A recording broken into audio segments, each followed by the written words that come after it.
Hello guys, कशा आहात तुम्ही? तुमचं स्वागत आहे कांचन खानदेशी फूडमध्ये. आज आपण फुनके आणि कढी बनवणार आहे. त्याच्यासाठी आज आपण हरभऱ्याची डाळ घेतलेली आहे 2 वाट्या आणि 1 वाटी तुरीची डाळ घेतलेली आहे. आता हे आपण 3-4 तास आपण भिजू घालून ठेवू. हॅलो गाईज, आता ही डाळ आपण भिजू घातलेली होती. आता ती चांगली भिजलेली आहे. आता ती आपण चांगली स्वच्छ पाण्याने धुवून घेऊ. हे आपण धुवून घेतलेले आहे. आता हे आपण मिक्सरमध्ये बारीक करून घेऊ. हे आपण कालवण करून घेतलेलं आहे.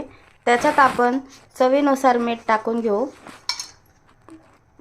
धना पावडर टाकून घेऊ 1 चमचा आणि हळद टाकून घेऊ. त्याच्यामध्ये आपण कांदा टाकून घ्यायचा.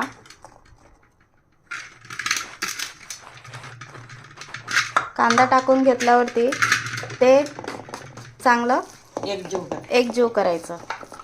आता हे कालवण आपण असं चाळणीमध्ये ठेवून घ्यायचं आणि त्याच्यावरती हे हात जोडे, याला हात जोडे म्हणतात, ते हात जोडे असे बाजूने ठेवून द्यायचे.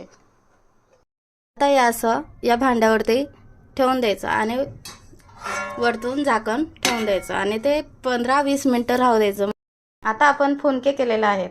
आता याच्यासाठी आता आपण कढी करून घेऊ. कढी करण्यासाठी याच्यामध्ये आपण ताक टाकून घेतलेले. ताकामध्ये आपण बेसन आणि धना पावडर मिक्स करून घेतलेला आहे. आता आपण गॅसवरती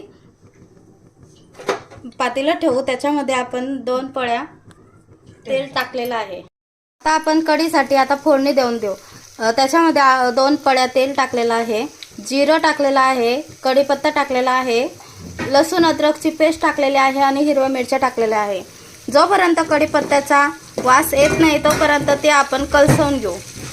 मसाला चांगला झालेला आहे. त्याच्यामध्ये आपण त्याच्यात आपण कालवण टाकून घेतलेलं आहे. वरतून पाणी सोडायचं. आता याच्यामध्ये आपण चवीनुसार मीठ टाकून घेऊ आणि कोथिंबीर टाकून घेऊ आणि जोपर्यंत ती उकळत नाही तोपर्यंत तिला हलवायचं नाही. एकदम बारीक गॅसवरती ठेवायचं, कारण कोणाची जर ती आपण कढी हलवत राहिले तर कोणाकोणाची कढीवरती पाणी सुटतं. बारीक केलेल्या गॅसवरती आपण कढी उकळू द्यायची, त्याच्याने पाणी येत नाही. कढी उकळत आहे.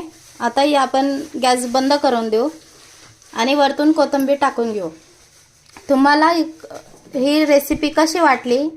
प्लीज लाईक अँड सबस्क्राईब नक्की.